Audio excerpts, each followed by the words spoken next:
Dnes som od rána bol u vlastne mojej novej klientky, u Mati, ktorá vyhrala súťaž za predošlý mesiac, súťaž o nový web, ktorá stále beží.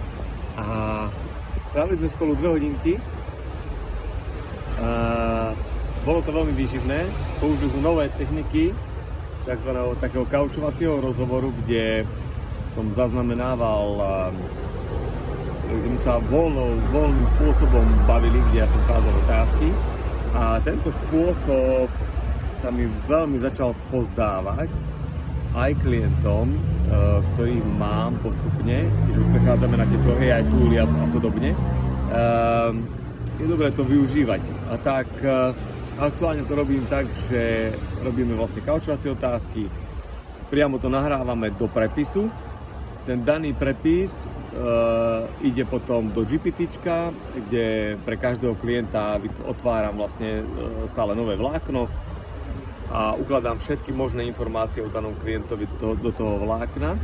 Týmto spôsobom teda získam vlastne také autentické vyjadrovanie sa toho klienta a vlastne riešime tam služby, aké je rozloženie tých služieb, akým spôsobom sa ponúkajú, ako ich ten konečný zákazník vie teda získať a podobne. Riešime tam o nás sekciu a všetky sekcie vlastne, ktoré patria na web.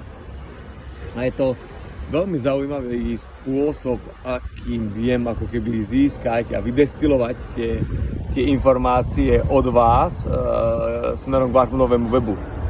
A jednu vec, čo som chcel k tomu povedať je, že veľmi sa mi páči a preto ma aj táto práca tak baví, že keď to takto riešime, tak vidím na tom, ako neriešime iba samotný web, ale tým, že riešime štruktúru toho webu, služby a tak ďalej, ceny a podobne, tak vlastne si zrekapitulujete svoj biznis a usporiadate si ho do tých šuflíčkov a rozmyslíte si, že teda čo je tá konkrétna služba, ktorú ja robím, zarámcujete to a vďaka tomu, že robíme nový web, vlastne aj poupratujete na tom, že čo robíte, akú službu robíte alebo aké produkty predávate konkrétne a dáme tomu hlavu a petu.